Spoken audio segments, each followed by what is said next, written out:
Gigi Sukin with Colorado Biz Magazine. We are here at UMB Bank today, and I'm going to be talking to Richard Ziegner. He is Executive Vice President and Director of Healthcare Banking here at UMB. Hi, Richard. Hi. How are you? I'm good. Nice to see you. Good. Nice to see you as well.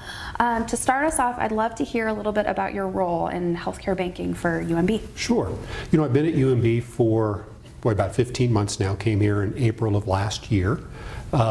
I am the Executive Vice President and leader of our healthcare banking efforts.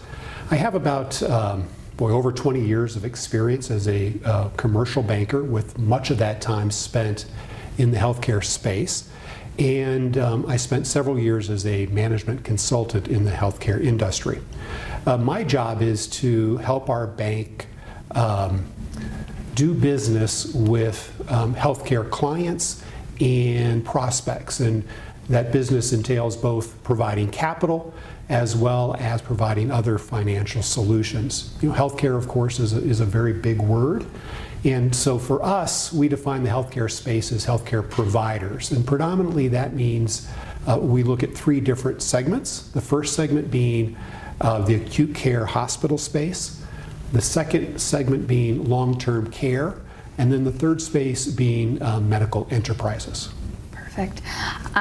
One hot topic in particular that I'd like to touch on is the long-term care housing space. Sure. And how that is sort of strengthening in the marketplace, Right. how you're seeing that and playing in that market. Right.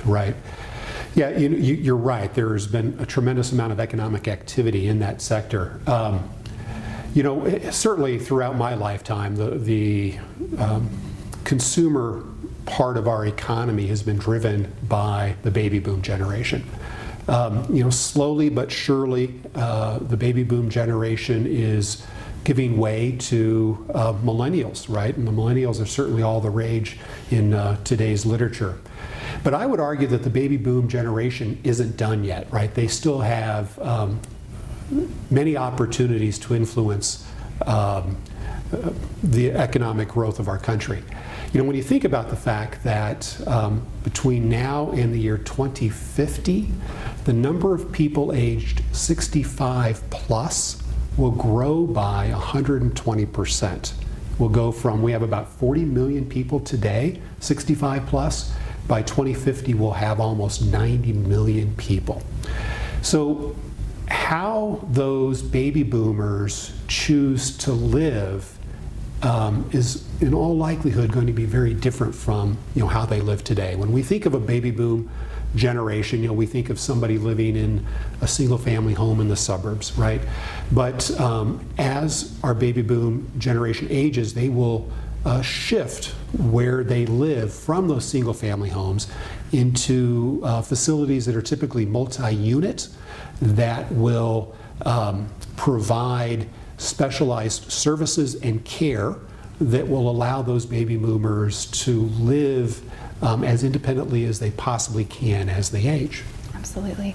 And you're seeing an uptick in such construction and build out of those sorts of facilities, would you say? We have, certainly in the last 15 months since I've been here, we have been very, very active and very, very busy. There's a tremendous amount of lending flow coming across my desk in all of the segments of senior housing or long-term care, whether it's age-restricted housing, independent living, assisted living, memory care or Alzheimer's units, skilled nursing, and even home health. There's just a tremendous amount of economic activity in that space.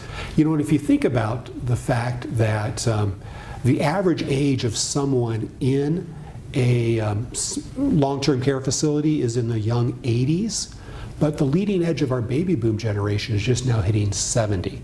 So I would expect that we're going to see significant growth in that segment over the next 10, 20, 30 years as that bulge of baby boomers, move into the 70s and their 80s and their 90s. So I think we're going to see continued growth throughout all those sectors. And then in every one of our 50 states, we expect the age of people 75 plus to grow. So it's not just regional, it's throughout the country. But there are certainly places in the country where we will see more growth than in others, and Colorado is one of those states.